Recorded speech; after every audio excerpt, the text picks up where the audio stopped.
जय हिंद बच्चों, मैं गोविंद सर आप सभी का कैरियर एकेडमी कुंडा के इस प्लेटफॉर्म पर स्वागत करता हूं और आशा करते हैं कि आप सभी जहां भी होंगे स्वस्थ मस्त और अपनी पढ़ाई को बोर्ड एग्जाम को देखते हुए बहुत अच्छे तरीके से कवर कर रहे होंगे। हम लोग क्लास 10th में चैप्टर नंबर 10 सर्कल के बारे में वृत्त पढ़ना स्टार्ट किया है और वृत्त में हम लोग 10.1 एक्सरसाइज को समाप्त कर लिया। इसके पहले वाले लेक्चर में, आज के लेक्चर में हम लोग समझेंगे 10.2 में पढ़ना क्या है। अच्छा, सबसे पहली बात 10.2 में पढ़ना यह है, इसमें हमें एक प्रमेय पढ़ना है, थ्योरम पढ़ना है और दूसरी बात हमें पढ़ना है अगर कोई दिया हुआ बिंदु हो तो उस बिंदु से वृत्त पर कितनी स्पर्श रेखा हम लोग खींच सकते हैं। ठीक है, तो चलते हैं, स्टार्ट करते हैं आज की क्लास। हम लोग आज की जो आपके लिए अच्छी बात यह है, वो अच्छी बात यह है भैया, जैसे बीज हर रोज थोड़ा थोड़ा ग्रो होता है और पेड़ का आकार ले लेता है, वैसे ही आप भी अपने काम को हर रोज थोड़ा थोड़ा क्या करो, ग्रो करोगे। एक दिन आप भी क्या हो जाओगे, महान इंसान बन जाओगे। मतलब काम ऐसा नहीं है कि अब हम पढ़ने बैठे हैं तो लाओ आज 3 घंटे पढ़ लेते हैं, फिर कल हम लोग गैप कर दें, परसों गैप कर दें, फिर किसी दिन पढ़े बैठे 4 घंटे पढ़ ले फिर गैप। नहीं, ऐसा बिल्कुल आपको नहीं करना है। आपको एक रूटीन बनानी है और उस रूटीन से आपको लगातार डेली से, चाहे आप 1 ही घंटे का रूटीन बनाओ या 2 घंटे का डेली रूटीन बनाओ या 3 घंटे का बनाओ, लेकिन जो भी रूटीन बनाओ अपने हिसाब से उसको डेली आपको पढ़ना है, डेली फॉलो करना है। अब ये नहीं एक दिन पढ़ लेते हैं बाकी दिन गोल हो जाते हैं, तो फिर वो रूटीन किसी काम का नहीं है। फिर आपको अपने काम में या पढ़ाई में फिर विश्वास उतना नहीं रहेगा, कॉन्फिडेंस उतना रहेगा नहीं। ठीक है, चलिए स्टार्ट करते हैं। हमें जो पढ़ना है हम उसके बारे में पहुंचते हैं आगे। हमें जो आज पढ़ना है भैया, एक दिया हुआ बिंदु होगा और उस बिंदु से हम वृत्त पर स्पर्श रेखा खींचेंगे।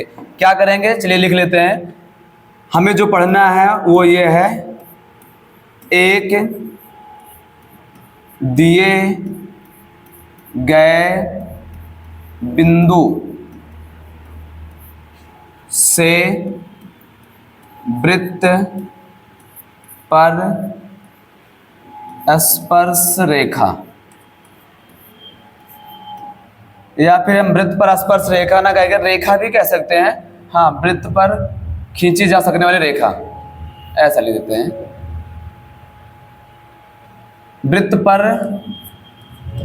क्या हो जाएगा, स्पर्श रेखा, ये भी कह सकते हैं, सिंपल सा स्पर्श रेखा। ठीक है, हम पहले ये समझेंगे कि अगर हमारे पास कोई एक दिया गया बिंदु हो तो उस बिंदु से हम लोग वृत्त पर स्पर्श रेखा कैसे खींचेंगे, ये समझेंगे। एक दिए गए बिंदु से वृत्त पर क्या खींचना, स्पर्श रेखा खींचना। ठीक है, आज की आपकी ये पहली क्लास होने वाली है, पहली हेडिंग होने वाली है। ठीक है, आ जाते हैं, इसको थोड़ा सा हम लोग सही से लगा लेते हैं तो ये हो जाएगा। अब हमारे पास कोई एक बिंदु दिया होगा, अगर हमारे पास बिंदु दिया गया है और वृत्त दिया गया है तो हम लोग फिर कैसे इसको समझते हैं। इसके लिए हम लोग 3 फिगर बनाने वाले हैं। पहला फिगर हमारे पास ये हो जाएगा, दूसरा फिगर भी हमारे पास कुछ ऐसा ही हो जाएगा और हमारे पास एक तीसरा फिगर भी होगा, ये कुछ ऐसा। ठीक है, हम लोगों ने 3 चित्र बना लिए हैं। अगर हम यहाँ पे वृत्त के 3 फिगर लेते हैं तो थोड़ा सा किनारे लगा लेते हैं, तो कुछ ऐसा ये हो जाएगा।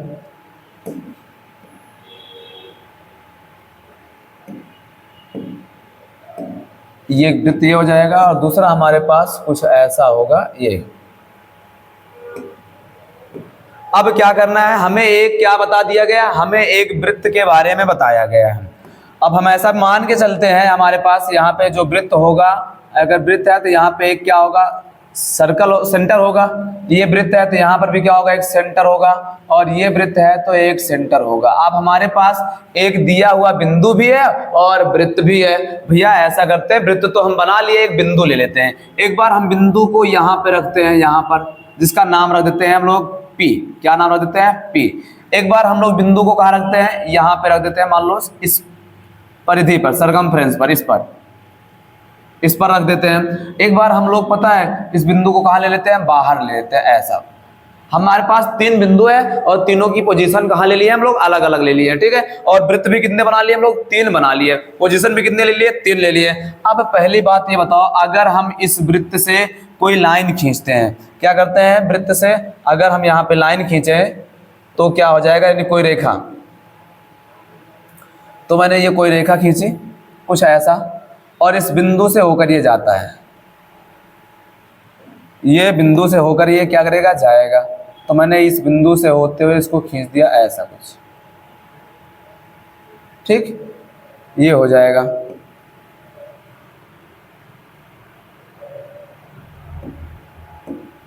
कुछ ऐसा। और फिर हम लोग क्या करते हैं, ऐसा ही यहाँ पे एक हम लोग बना लेते हैं जो क्या करेगा, इस बिंदु से होते हुए जाएगा, ये इस बिंदु से, इस बिंदु से होते हुए जाएगा, कुछ ऐसा।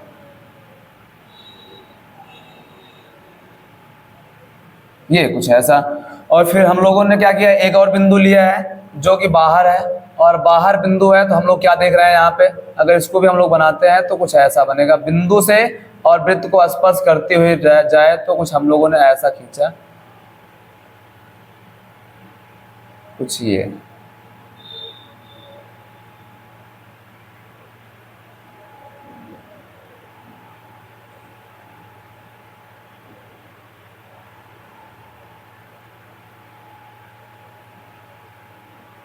कुछ ये हो जाएगा भैया, ठीक है। और ऐसा ही हम लोगों ने क्या किया, एक और लाइन खींच दिया तो वो हमारे पास ये हो जाएगा यूं,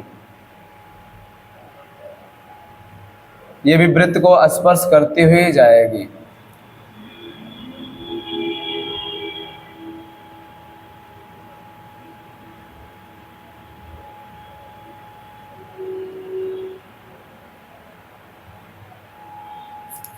तो ये हो जाएगा हमारे पास, हमने 3 फिगर ले लिए, इसका कॉमन पॉइंट ये बाहर था, ये हो जाएगा। अब समझने की बात ये क्या है, थोड़ा सा चित्र लेने में आपको यहाँ पे देखिएगा भैया, हम लोगों ने 3 पॉइंट लिया है। पहला पॉइंट था जिसका नाम हम लोगों ने पी रखा, और वो पॉइंट कहाँ पे है, अंदर है वृत्त के। और दूसरा पॉइंट हम लोगों ने वृत्त पर लिया, और तीसरा पॉइंट हम लोगों ने वृत्त के कहाँ ले लिया, बाहर ले लिया। तो हमसे पूछा है स्पर्श रेखा, आगे लिख देते हैं, हम लोगों से पूछा है कि संख्या क्या हो सकती है, स्पर्श रेखा की संख्या बतानी है। और अगर स्पर्श रेखा की संख्या बतानी हो जाए भैया तो हम लोग क्या कह सकते हैं इसके बारे में, ये समझते हैं।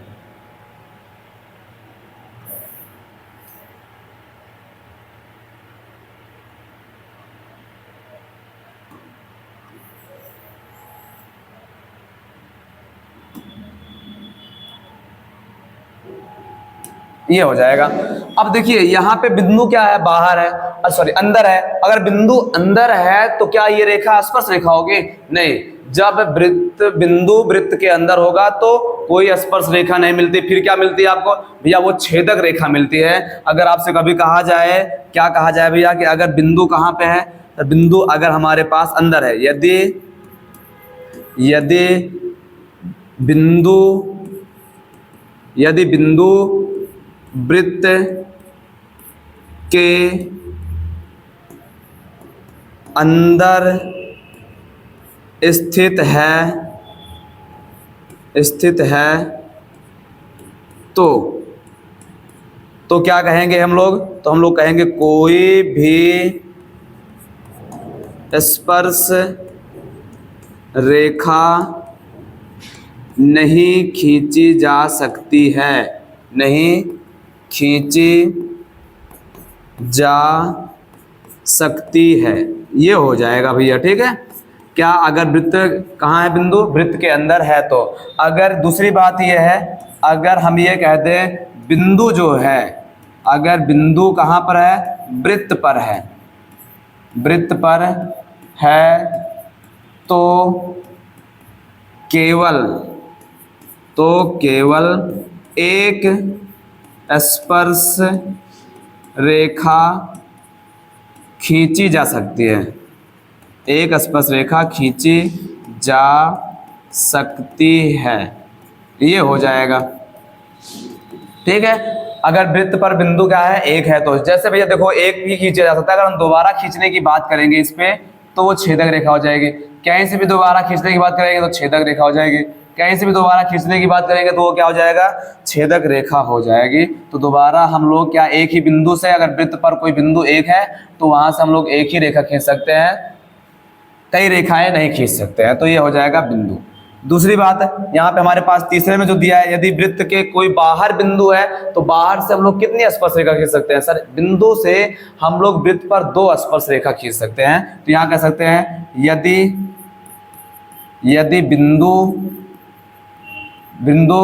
वृत्त से बाहर स्थित है तो दिए गए बिंदु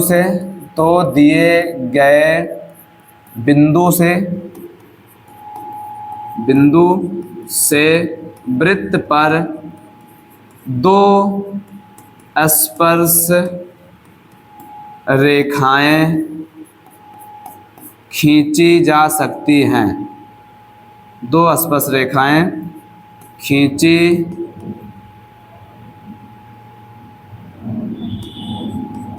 जा सकती हैं।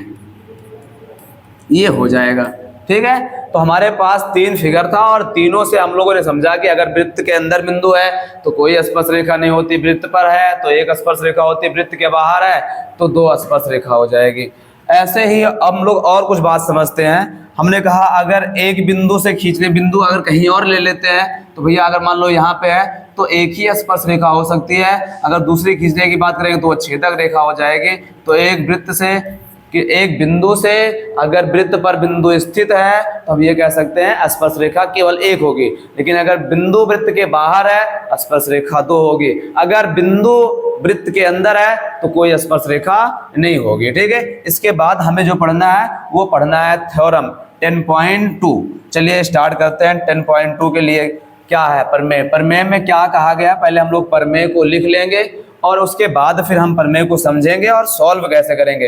याद रखिए प्रमेय को 10.2 वाले प्रमेय को लगाने के लिए हमारे पास पता है 2 नियम हैं, हम दोनों समझेंगे। मतलब क्लास बिल्कुल मजेदार होने वाली है, बस आप देखते रहो और दोस्तों के बीच इसको शेयर करते रहो बस। इसके बाद फिर तो ये चैप्टर नंबर जो हमारे पास 10 है बहुत ही आसान होने वाला है। क्या है प्रमेय समझिएगा। यहाँ पे हम लोग पहले प्रमेय को लिख लेते हैं। प्रमेय 10.2 ये प्रमेय में है क्या? प्रमेय में आपसे कहा गया बाह्य बिंदु, क्या कोई बाहरी बिंदु है तो बाह्य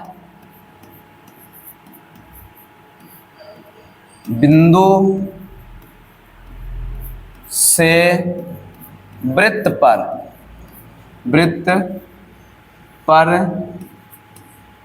खींची गई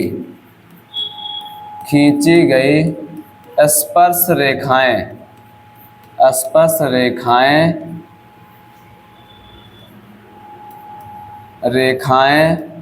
क्या होती हैं? बराबर होती हैं। खींची गई स्पर्श रेखाओं की लंबाइयां बराबर होती हैं। तो यहाँ पे लिख देते हैं खींची गई स्पर्श रेखाओं की लंबाइयां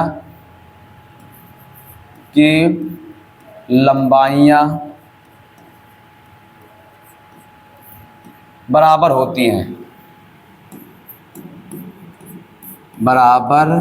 होती हैं। कुछ ऐसा हो जाएगा। ये हमारा था थ्योरम 10.2। इसको हम लोग सॉल्व करेंगे, समझेंगे और सिद्ध कैसे करते हैं, प्रूफ कैसे करते हैं हम लोग ये समझेंगे। यहाँ क्या कहा गया है, तो बदल दिया पूरा लाइन को ही। हम लोग इसको ऐसे ही लिख देते हैं, अलग सा सुधार नहीं करते हैं। तो ये था हमारा आज का प्रमेय, ठीक। इसको सॉल्व करेंगे, समझेंगे कैसे सॉल्व कर सकते हैं हम लोग इसको। तो कुछ ये हो जाएगा। अब क्या कहा गया, कोई वृत्त होगा, कोई बाह्य बिंदु से वृत्त पर हम लोग क्या खींचेंगे, स्पर्श रेखा। अगर ऐसी बात है तो हम लोग पहले एक शेप बना लेते हैं वृत्त का, और हमारे पास शेप जो हो जाएगा वृत्त का कुछ ऐसा होगा। ये फिगर हम लोग इधर बना लिए, ये छोटा सा बनाते हैं, बड़ा सा नहीं ये। और इसको हम लोग क्या कर देते हैं, थोड़ा सा डार्क कर देते हैं आप, ताकि आपको दिखाई देता रहे। ये हो जाएगा। अब हमने क्या किया, कोई बिंदु लिया, सॉरी वृत्त लिया, और वृत्त का ये क्या था, केंद्र था। वृत्त का क्या हो जाएगा, ये केंद्र हो जाएगा। ये, ठीक है। अब हमने क्या किया, और हमने बिंदु भी लिया है, कहां पर है वो, बाह्य बिंदु है, मतलब वृत्त से कहां पर होगा, वो वृत्त से बाहर होगा भैया, ये वृत्त से बाहर एक पॉइंट भी मैंने ले लिया। अच्छा, अब ये हमारे पास क्या होगा, इसको हम लोग कहते हैं ओरिजिन ओ, क्या कहते हैं, ओ। इसको हम लोग क्या कह देंगे, ए कह देंगे। ये हमारा ए हो जाएगा और ये हमारा क्या हो जाएगा, ओ हो जाएगा, ओरिजिन, केंद्र। अब हम लोग क्या कर रहे हैं, बाह्य बिंदु से वृत्त पर क्या खींचेंगे, स्पर्श रेखा खींचेंगे। अगर बाह्य बिंदु से वृत्त पर स्पर्श रेखा खींचते हैं तो क्या बनेगा, चलो ये भी देख लेते हैं। हमारे पास क्या है, कोई बाह्य बिंदु है, उससे हम लोग क्या खींच रहे हैं, इस पर स्पर्श रेखा खींच रहे हैं, ये हो जाएगा। और यहां से भी हम लोग क्या कर रहे हैं, इस बाह्य बिंदु से वृत्त पर क्या खींच रहे हैं, स्पर्श रेखा खींच रहे हैं, कुछ ऐसा।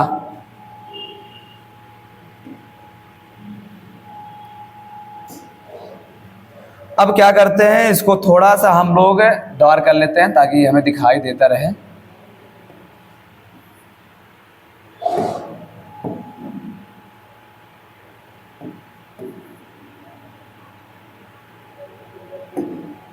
ये हुआ भैया, क्या कहा था, चित्र पहले बनाएंगे हम लोग, पहले आराम से ऐसे लगाएंगे सवाल को, थ्योरम पढ़ेंगे, यानी बाह्य बिंदु से वृत्त पर कोई स्पर्श रेखा खींचेंगे, और हमसे कहा गया सिद्ध करना है कि स्पर्श रेखा की लंबाई क्या क्या होती है, बराबर बराबर होती हैं। तो सबसे पहला काम हम लोग जब भी सवाल को सॉल्व करते हैं तो यहाँ लिखते हैं ज्ञात है, क्या लिखेंगे यहाँ पे हम लोग, ज्ञात है, और सवाल को पढ़ करके क्या क्या पता चल रहा है ये लिखेंगे।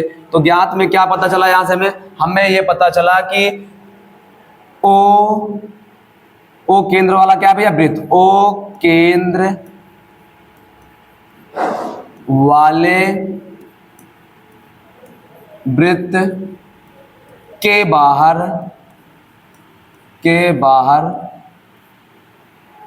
कोई बिंदु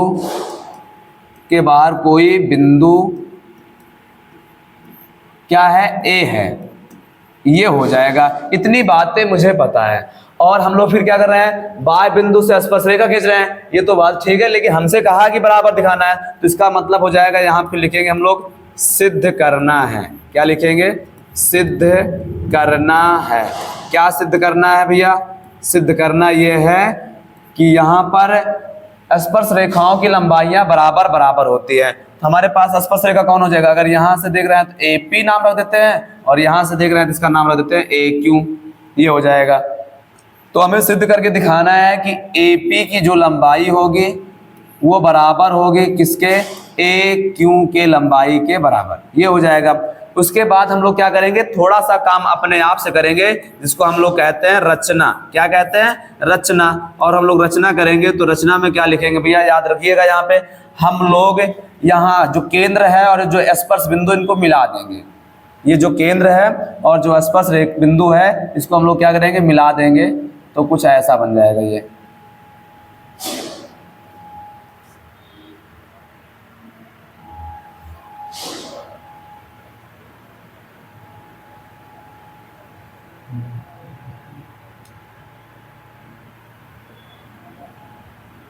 कुछ ऐसा इसको मिला देते हैं, ये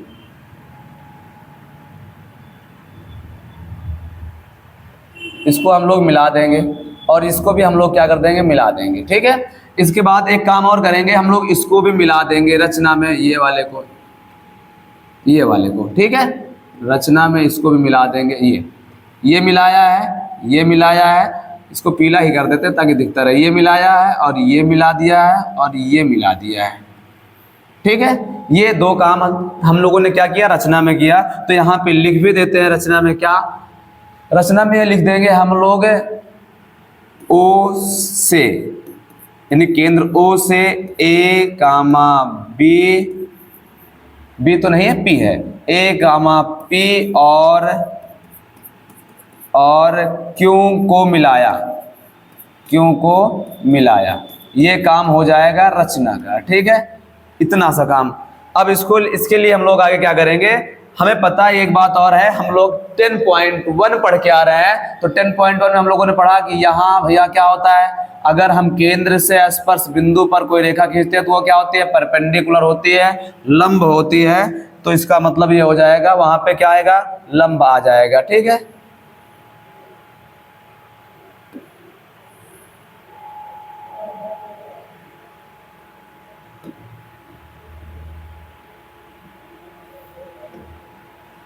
अब इसके बाद क्या करने वाले हैं, इसके बाद हम लोग करेंगे इसको हल, उपपत्ति।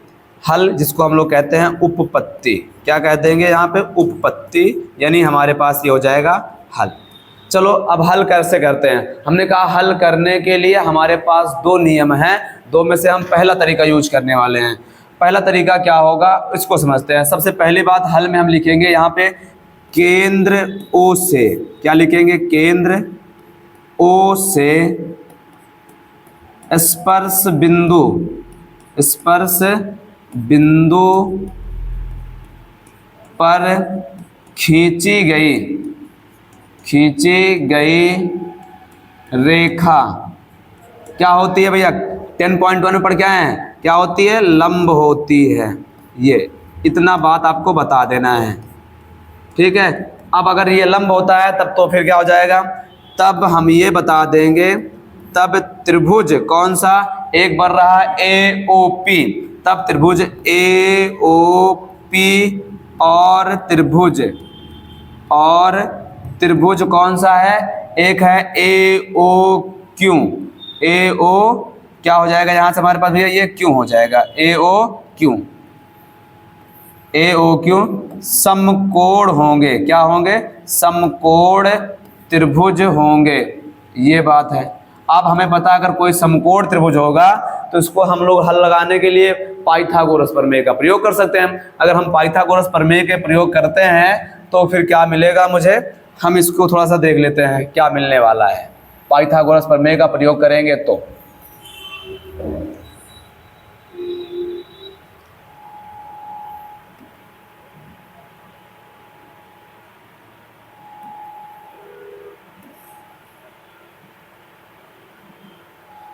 तब इसके आगे हम लोग क्या करने वाले हैं, इसके आगे हम इसको हल करेंगे पाइथागोरस प्रमेय से। पाइथागोरस प्रमेय से,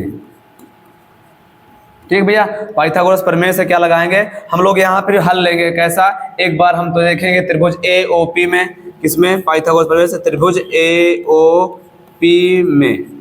AOP में हमें पता है कि जो P है वो 90 डिग्री का है, जो P है वो कितने डिग्री का है, 90 डिग्री का है। तो हम फिर क्या करने वाले हैं, यहाँ से अगर ये 90 डिग्री का है तो लगा देंगे पाइथागोरस प्रमेय। ऐसा करते हैं, इसको हम लोग पता है आगे पीछे कर देते हैं, ये हो जाएगा।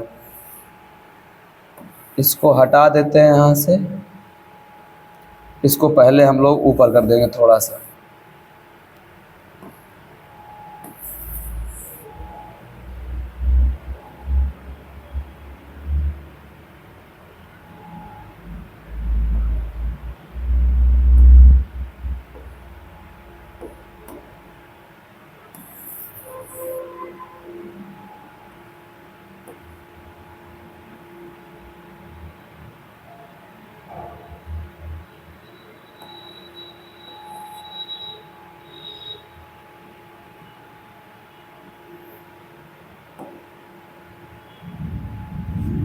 इसको हम लोग यहाँ लगा देते हैं। ये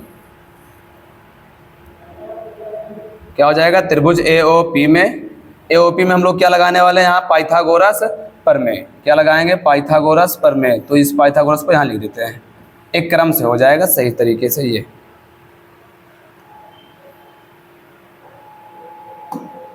तो क्या करेंगे, यहाँ पे हम लोग लिए त्रिभुज AOP में, और क्या लिए हम लोग, त्रिभुज AOQ में, जो कि कैसे होंगे, समकोण त्रिभुज होंगे। समकोण में हम लोगों ने लिया फिर पहला त्रिभुज कौन सा, त्रिभुज AOP, और AOP में P 90 है तो पाइथागोरस लगाएंगे। और अगर यहाँ से हम पाइथागोरस लगाते हैं तो फिर क्या बनेगा भैया, पाइथागोरस में हमें पता है 90 के सामने की जो भुजा होती है वो कर्ण होती है, तो इसका मतलब ये 90 और 90 के सामने कौन सी भुजा है, कर्ण, जिसको हम लोग कहेंगे AO। तो AO का स्क्वायर बराबर हो जाएगा किसके, उस आधार और लंब के आधार हमारे मान लेते हैं यहाँ से हम लोग किसको, AP को, तो AP का स्क्वायर हो जाएगा, प्लस में क्या हो जाएगा यहाँ पर OP का स्क्वायर हो जाएगा। इसको समीकरण नंबर 1 दे देते हैं। फिर क्या हो जाएगा, इसी प्रकार भैया ये भी मिल जाएगा मुझे, इसी प्रकार हम लेंगे त्रिभुज कौन सा, AOQ में। अब AOQ लेंगे तो यहाँ पर भी क्या होगा, Q 90 डिग्री का होगा, और 90 का होगा तो समकोण क्या त्रिभुज बन जाएगा, और समकोण बन जाएगा तो यहाँ भी लगा देंगे पाइथागोरस प्रमेय, डायरेक्ट लगाते हैं। फिर क्या होगा, यहाँ से क्या हो जाएगा 90 ये है, 90 के सामने भुजाकर्ण यानी ए ओ का स्क्वायर बराबर हो जाएगा क्या ए क्यू का स्क्वायर प्लस में क्या होगा यहाँ पे ए क्यू का स्क्वायर प्लस में हो जाएगा ओ क्यू का स्क्वायर हो जाएगा। अब इसको समीकरण नंबर क्या मान लेंगे हम लोग, तो फिर यहाँ हम लोग हल करेंगे समीकरण 1 और 2 से। 1 और 2 से, 1 और 2 से क्या होगा 1 और 2 से, 1 और 2 से ध्यान देंगे भैया यहाँ भी ए ओ का मान है, ये भी ए ओ का मान है, फिर तो दोनों मान आपस में क्या हो जाएंगे बराबर हो जाएंगे। फिर ये हो जाएगा ए पी का स्क्वायर प्लस में हो जाएगा ओ पी का स्क्वायर इक्वल में हो जाएगा भैया ए क्यू का स्क्वायर और क्या हो जाएगा प्लस ओ क्यू का स्क्वायर, ये हो जाएगा। अब देखो ध्यान से, क्योंकि OP जो है ये भी क्या है रेडियस है और OQ भी क्या है रेडियस है, इसलिए हम लोग क्या करेंगे यहाँ से AP का स्क्वायर प्लस इसके साथ लिख देते R का स्क्वायर बराबर इधर भी क्या होगा AQ का स्क्वायर बराबर में क्या होगा, बराबर नहीं प्लस लगा के लिखेंगे हम लोग इसको।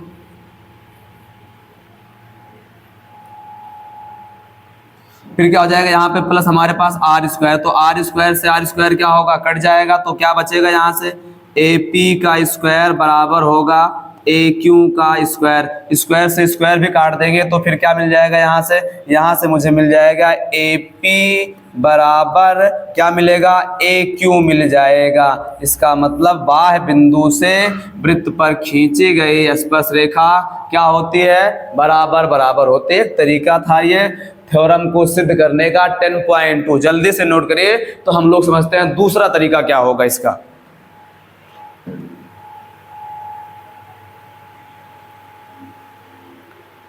चलिए समझते हैं इसका दूसरा तरीका क्या होगा भैया। तो दूसरा तरीका के लिए हम लोग यहाँ तक क्या करेंगे हटा देते हैं, इसके बाद यहाँ से हम इसको हटा देते हैं तो ये हो जाएगा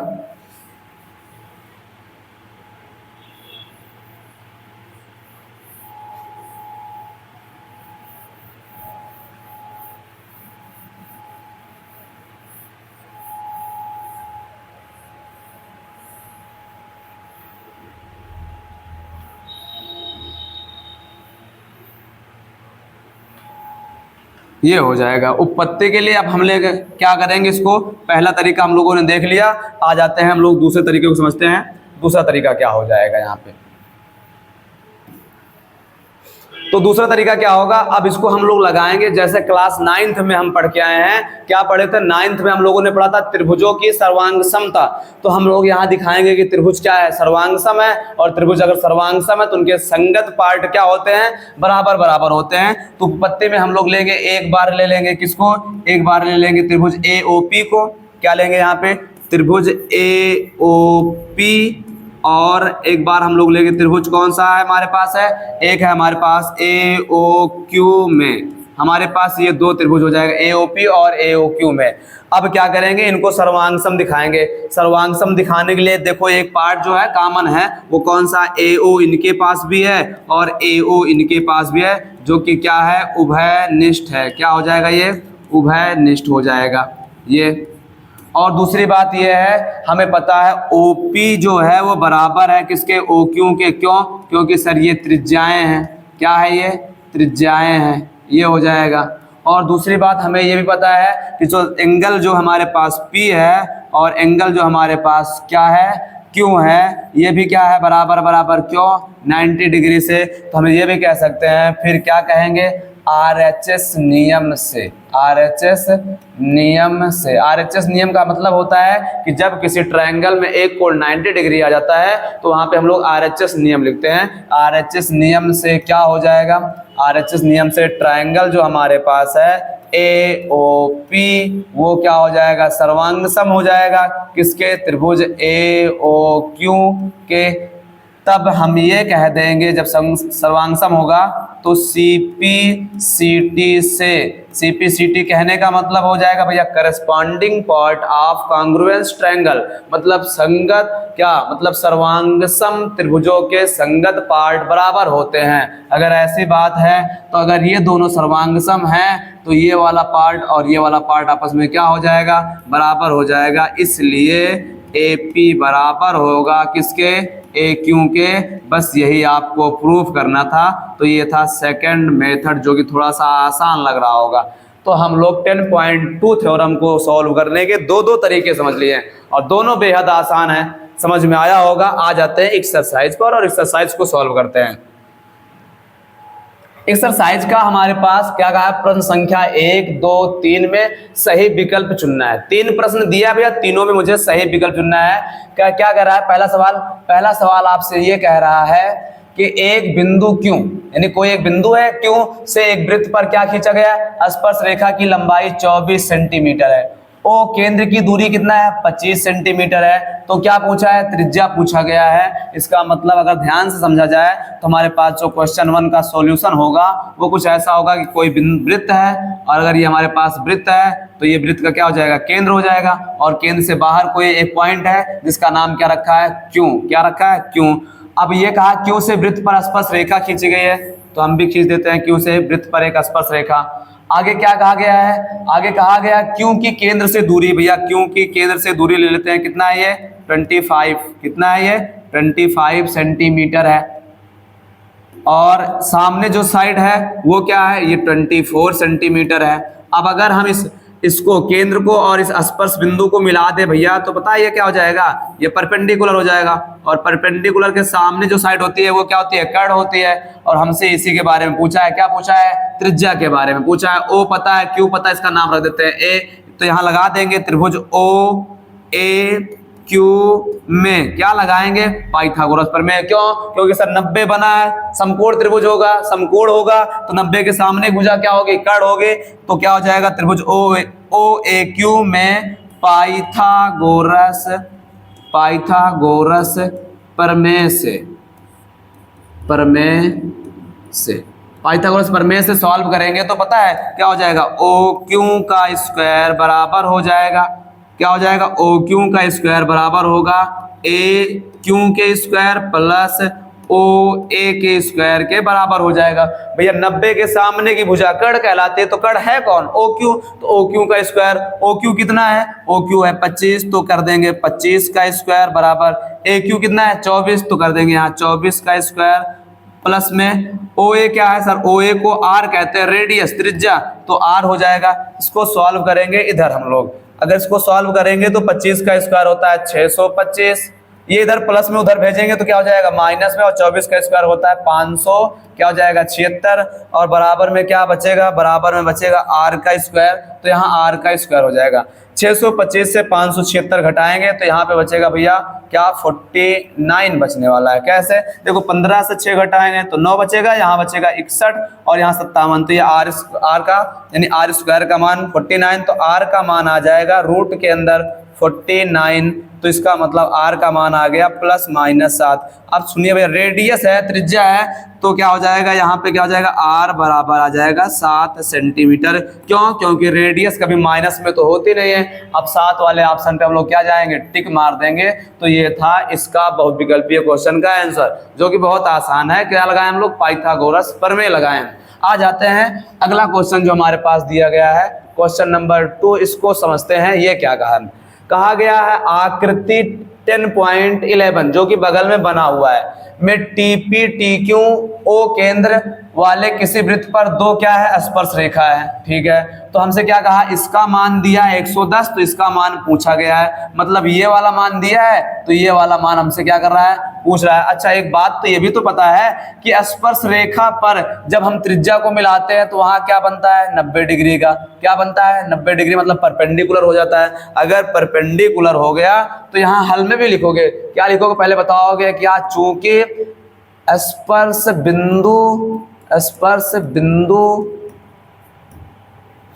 पर त्रिज्या से, या स्पर्श बिंदु पर, या भी सीधे लिखते हैं स्पर्श रेखा पर, स्पर्श रेखा पर त्रिज्या जो है वो क्या होती है, लंब होती है। त्रिज्या क्या होती है, लंब होती है। अगर त्रिज्या लंब होती है तो भैया फिर इसका मतलब वहां कोण कितना बनेगा, 90 बनेगा। इसलिए एंगल P बराबर एंगल Q बराबर एंगल क्या होगा 90 डिग्री। अब इसको सॉल्व करना है और हमसे सामने वाली भुजा पूछा है। एक बात बताओ, क्या POQT चतुर्भुज नहीं बन रहा है? POQT चतुर्भुज बन रहा है, तो यहां लिखते हैं चतुर्भुज POQT के कोणों का योग कितना होगा? आपको पता ही होगा, चतुर्भुज के चारों कोणों का योग जो होता है वो कितना होता है? चतुर्भुज के कोणों का योग हमें पता है, योग जो होता है वो 360 होता है। एक बात ये भी तो कह सकते हैं, सामने सामने मिलकर 180 बना रहे, तो ये भी सामने क्या होगा 180। क्यों? क्योंकि 360 से 180 हटा देंगे तो 180 ही तो बचेगा। तो ये भी कह सकते हैं सम्मुख कोणों का योग 180 होता है, शॉर्टकट से समझने के लिए। अब हमारे पास चारों कोण कौन कौन सा है? तो पहला कोण हमारे पास है POQ, दूसरा कोण हमारे पास क्या है भैया? OQT, और तीसरा कोण हमारे पास क्या है? OPT, और चौथा कोण हमारे पास क्या है? PTQ, और चारों का जोड़ कितना हो जाएगा? इन चारों का जोड़ हो जाएगा 360। कितना हो जाएगा? 360। अब हमें जो जो पता है रखते हैं, जैसे मुझे POQ का मान पता है 90 डिग्री, सॉरी POQ का मान कितना दिया है? POQ का मान दिया है 110 डिग्री, प्लस Q का मान कितना दिया है? OQT का 90 डिग्री दिया है, और इसका भी मान कितना दिया है? 90 डिग्री दिया है। इसका मान हमसे पूछा है PTQ बराबर 360। तो ऐसा करते हैं, यहाँ लिखेंगे हम लोग कोण PTQ बराबर 360 माइनस, देखो भैया 90 90 180, 180 में 10 जोड़ देंगे तो क्या हो जाएगा? 180 10 90 290 हो जाएगा। कितना हो जाएगा? 290। और 360 से 290 घटाएंगे तो कितना आ जाएगा? ये 70 डिग्री आ जाएगा। कितना डिग्री आएगा? ये कोण हमारे पास हो जाएगा 70 डिग्री। तो ऑप्शन हमारा कौन सही हो जाएगा? बी वाला ऑप्शन क्या होगा? बिल्कुल सही हो जाएगा। ठीक है, आगे बढ़ते हैं और अगला क्वेश्चन समझते हैं। अगला क्वेश्चन हमारे पास क्या है? ये था पहला और दूसरा। तीसरा हमसे पूछा गया है, यदि एक बिंदु से, कोई बिंदु है ओ केंद्र वाले वृत्त की बात कर रहा है, तो हम लोग बना लेंगे ओ केंद्र वाला एक वृत्त। क्या करेंगे? एक वृत्त बना लेंगे ओ केंद्र का, ये हो जाएगा। ठीक है, इसका नाम रख देंगे ओ, ये हो ऐसा। अब क्या कहा गया?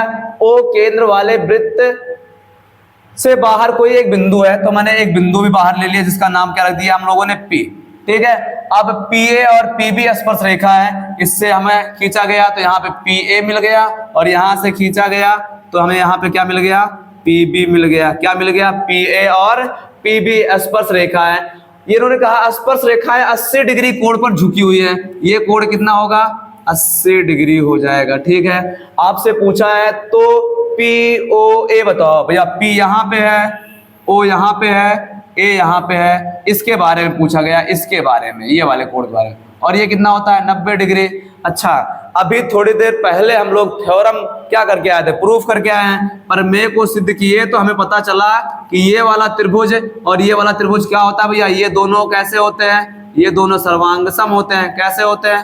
सर्वांग सम होते हैं। अगर सर्वांग सम होते हैं तब तो हम कह सकते हैं कि सर यहाँ पे जो कोण बनेगा उसका आधा आधा बटेगा। कितना बटेगा? आधा आधा। तो हम यहाँ से लगाएंगे कैसे? अगर ये आधा आधा बटा होगा तो ये वाला कोण भी तो आधा आधा बट जाएगा। अगर ये 80 है तो ये क्या हो जाएगा? 40 हो जाएगा। इसको सॉल्व कैसे? ऑप्शन है तो डायरेक्ट लगाते हैं, नहीं आप अगर सॉल्व करने के लिए आता तो हम लोग लिखते हैं यहाँ पे पहले चौके क्या होता भैया? त्रिभुज POA क्या है? सर्वांग सम है। त्रिभुज किसके? POB के, POB के। इसलिए क्या होगा? इसलिए हम कहेंगे यहाँ वाला कोण, इसका नाम रख देते थोड़ा सा 1, और इसका नाम रख देते हैं इस वाले नीचे वाले का 2। क्या रख देते थे? 2। तो इसका मतलब हो जाएगा 1 बराबर होगा 2 के, या फिर नाम ना लिखते ऐसे लिखते हैं OPB। इसलिए क्या होगा?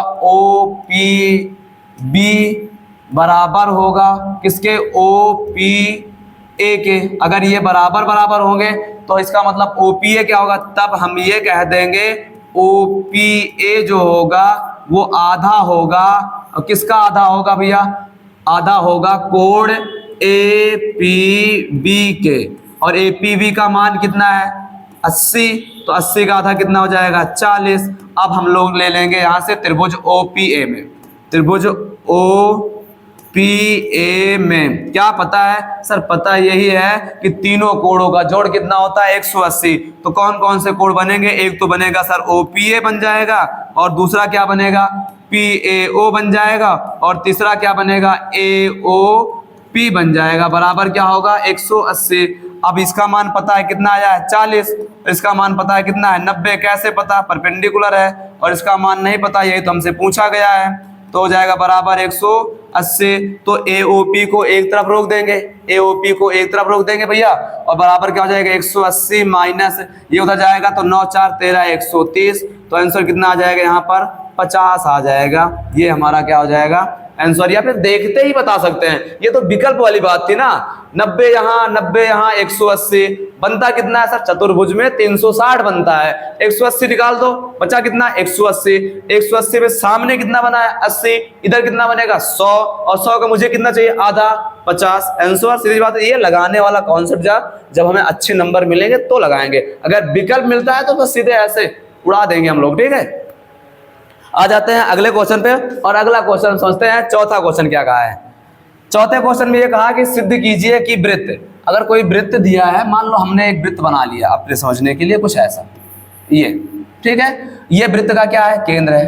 ठीक है, फिर क्या कहा गया? वृत्त के किसी व्यास के सिरे, हम एक व्यास भी ले लेंगे वृत्त पर, ये हो जाएगा व्यास, जिसका नाम रख देते हैं, क्या रख देते हैं इनका नाम हम लोग? एक का नाम रखते हैं A और एक का नाम रख देते हैं हम लोग B, A और B हो जाएगा। ठीक है, व्यास के सिरे पर खींची गई स्पर्श रेखा, यानी एक रेखा हम लोग यहाँ से स्पर्श रेखा खींचेंगे जो इसको टच करते हुए जाएगी, ऐसा, ये ऐसा कुछ होगा, थोड़ा सा टेढ़ा हो गया है, देख लेंगे हम लोग इसको।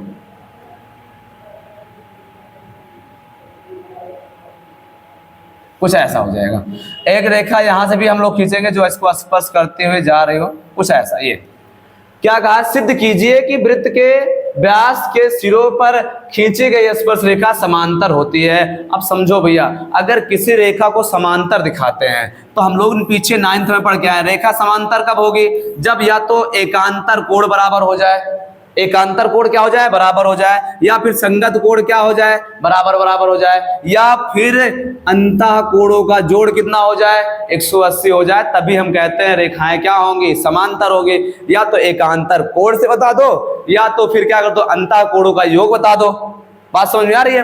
अब यहां देखो, हमें यह भी बताया गया है कि केंद्र से स्पर्श रेखा पर क्या खींची गई जो रेखा होती है वो लंब होती है, तो ये क्या हो गया? लंब हो गया। यहाँ केंद्र से स्पर्श रेखा पर खींची गई रेखा जो होती है वो भी क्या होती है? लंब होती है। तो अगर ये दोनों रेखा है तो एक उधर बना हुआ, एक इस यानी लाइन के एक तरफ एक कोण बना है, एक तरफ एक कोण बना है, तो इसका मतलब क्या हो जाएगा? ये एकांतर कोण हो जाएगा। और अगर एकांतर कोण बराबर हो जाएंगे तो हम कह देंगे इसका मतलब क्या है? रेखा समांतर है। तो यहाँ पे आ जाते हैं हम लोग हल पर, और हल समझते हैं क्या होगा। यहाँ पहले लिखोगे, चूंकि क्या होता है भैया? केंद्र से स्पर्श रेखा पर खींची गई त्रिज्या,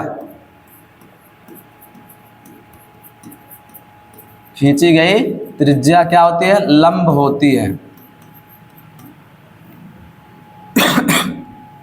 लंब होती है, ये हो जाएगा। ठीक है, अब हमें पता है अगर लंब होती है तो यहाँ पे एंगल कितना बनेगा? 90, वहां भी एंगल क्या बनेगा? 90। तब हम ये कहते हैं इसका नाम रख देते हैं O, और इधर नाम रख देते हैं क्या? कुछ भी P, और इसका नाम रख देते हैं Q, इसका नाम रख देते हैं M, और इसका नाम रख देते हैं N। ये क्या हो जाएगी? रेखा हो जाएगी भैया। ये क्या होगी? एक रेखा हो जाएगी ये। फिर यहाँ आगे बढ़ेंगे तो क्या हो जाएगा हल में? तब हम ये कह सकते हैं, तब कोण OBP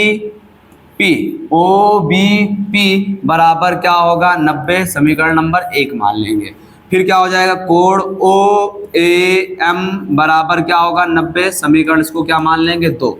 हम कहते हैं यहाँ पे समीकरण 1 और किससे भैया? 1 और 2 से। अगर 1 और 2 से बात करते हैं तो हम ये कह देंगे कोण OBP बराबर होगा कोण OAM के इसका मतलब हो जाएगा फिर हम ये कह देंगे ये कोण जो दिख रहा है ना मुझे, ये कैसा है, एकांतर कोण है। तो एकांतर कोण से क्या हो जाएगा सर, रेखा यम यम यम रखा है, यहाँ यम यन रख देंगे भैया, यम यन। तो क्या हो जाएगा, यम यन समांतर हो जाएगा किसके, पी क्यू के। यही हमसे कहा था सिद्ध करके दिखाना है ये, ठीक है। तो ये था क्वेश्चन नंबर 4। आज के लिए बस इतना ही क्लास में है, बाकी हम लोग पढ़ेंगे नेक्स्ट क्लास में, ठीक है। आज आपको बस थ्योरम पर प्रैक्टिस करनी है और उससे संबंधित कुछ क्वेश्चन लगाना है। याद रखोगे एनसीईआरटी में सवाल कम है भैया एक्सरसाइज को लेकर के, तो एग्जाम्पल आपको छोड़ना नहीं, एग्जाम्पल भी आपको लगा डालना है, ठीक है। मिलेंगे नेक्स्ट क्लास में नए वीडियो के साथ।